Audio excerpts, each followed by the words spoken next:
Immigration en France, au-delà des slogans, l'histoire oubliée d'un débat piégé, documentaire grand format et décryptage. Je m'appelle Monsieur Joël Martin, juriste et collaborateur du Dr Rubens, consultant diplomatique, écrivain et sociologue qui anime ce canal d'information internationale. Aujourd'hui, nous allons parcourir un thème clivant, l'immigration en France, à l'origine de nombreux clivages raciaux et politiques.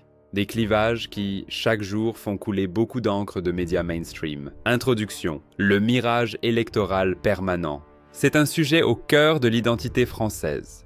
Un sujet sensible, explosif, souvent instrumentalisé. Depuis la décolonisation, l'immigration revient à chaque grande échéance électorale comme un refrain politique, toujours évoqué, rarement traité. Pour les élus, les partis et les gouvernements successifs, la question migratoire semble insoluble. Pourtant, les réponses existent. Elles sont politiques, diplomatiques, économiques et sociales. Ce qui manque le plus souvent, c'est le courage de les porter jusqu'au bout. Car en France, l'immigration reste un thème rentable. Elle mobilise, elle divise, elle rapporte des voix. Première partie. Le cynisme politique en héritage. Pour comprendre la force actuelle de ce débat, il faut revenir à l'un de ses tournants. Il faut revenir aux années Mitterrand. À cette époque, la question du droit de vote des étrangers fut brandie comme un symbole de progrès, mais elle fut rarement portée jusqu'au bout comme une réforme assumée. Elle devint aussi un marqueur électoral pour diviser la droite. Elle fit monter la pression autour du Front national. Le paradoxe est saisissant, c'est alors que l'extrême droite réalise une percée historique en 1986. Le symbole politique avait pris le dessus sur la réforme concrète. Le calcul électoral l'avait emporté sur la conviction. Deuxième partie, au-delà des visages, regardez les chiffres. Face à ce constat, une question s'impose. Quand nos responsables politiques accepteront-ils de regarder la réalité en face, au lieu d'opposer artificiellement les Français aux ressortissants étrangers? Trop souvent, le débat public réduit l'immigration à quelques images et quelques raccourcis. Pourtant, il y a des parcours humains. Revenir au sens même du mot « immigration » permet déjà de sortir des caricatures. L'immigration ne désigne ni une couleur, ni une religion. Elle désigne des femmes et des hommes qui quittent leur pays, souvent poussés par la pauvreté, les crises ou l'espoir d'un avenir digne. Les données incontestables de l'INSEE rappellent une réalité oubliée. L'immigration en France ne se résume pas aux populations désignées par les médias.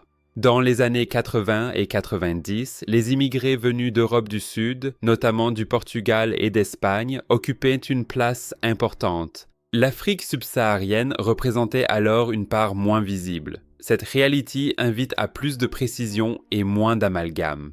Troisième partie, le choc des réalités.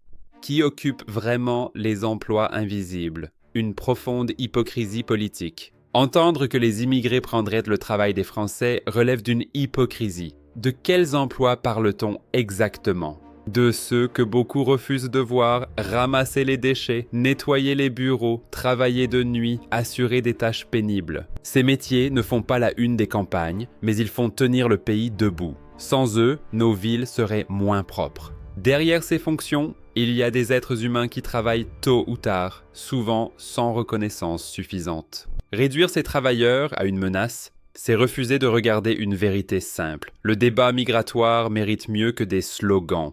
Quatrième partie, pour une politique migratoire lucide, républicaine et humaine, sortir des manipulations. Si la France attire, c'est aussi parce que son histoire et ses valeurs continuent de rayonner. Partir n'est jamais un choix de confort. C'est souvent pour fuir la misère, l'absence d'avenir ou l'instabilité politique. L'urgence est donc double. D'un côté, la France doit mener une politique d'intégration digne et exigeante pour les immigrés en situation régulière. De l'autre, elle doit construire avec les pays d'origine une stratégie de co-développement intelligente, fondée sur l'emploi et la formation. C'est en bâtissant des ponts économiques solides et des politiques crédibles que la France pourra retrouver une parole forte. Cinquième partie. L'Europe face à ses responsabilités. Après le cas français, la réflexion doit s'élargir. car les tensions traversent l'ensemble des démocraties européennes, confrontées aux mêmes peurs et aux mêmes défis d'intégration. Je propose la création d'un observatoire européen de l'immigration pour éclairer les décisions et anticiper les besoins. Cette charte devrait distinguer l'accueil légal, utile à la société, des filières clandestines qui exploitent la détresse. Je suggère également la création d'un Haut Conseil européen pour coordonner les réponses autour de 3 priorités. Maîtriser les flux, combattre les filières clandestines et renforcer l'intégration des immigrés en situation régulière. Renforcer la coopération aux frontières, mieux encadrer les visas et démanteler les réseaux de passeurs. Pour promouvoir une intégration positive, chaque commune pourrait disposer d'une structure locale d'accueil. Son rôle serait de relier les pouvoirs publics, les associations et les habitants afin de transformer les tensions en projets. Cette politique reposerait sur des outils simples: apprentissage de la langue, formation, accès au logement et dialogue. L'Europe ne manque pas de textes, elle manque surtout d'une vision commune, cohérente et humaine. 6e partie, jeunes issus de l'immigration, construire l'appartenance. La question concerne aussi les enfants nés ici. Ces jeunes vivent avec une double référence culturelle, celle de leurs parents et celle du pays où ils rencontrent leur avenir. Cette double appartenance n'est pas une faiblesse. Elle peut devenir une richesse si la société les reconnaît comme citoyens. L'intégration ne peut pas être seulement une injonction, elle doit être un chemin réciproque entre les institutions et les habitants. Un manuel d'intégration pourrait être conçu comme un guide républicain présentant les droits, les devoirs et les règles de vie. L'objectif n'est pas d'effacer les cultures d'origine, mais de permettre à chacun de comprendre le cadre commun. L'intégration se construit dans les quartiers, les classes, les entreprises et dans la vie quotidienne pour éviter les fractures. Conclusion générale, sortir des peurs, construire un avenir commun. Le débat mérite mieux que les slogans. L'Europe doit tenir ensemble 2 exigences, la fermeté contre les réseaux illégaux et l'humanité envers les travailleurs loyaux. À toutes les communautés étrangères, nous vous disons ceci: refusez les simplifications faciles, écoutons les faits. Une société plus forte n'est pas celle qui désigne des boucs émissaires, c'est celle qui sait construire des ponts. Merci à tous d'avoir suivi ce documentaire. Partagez, commentez et abonnez-vous pour continuer nos réflexions. À bientôt.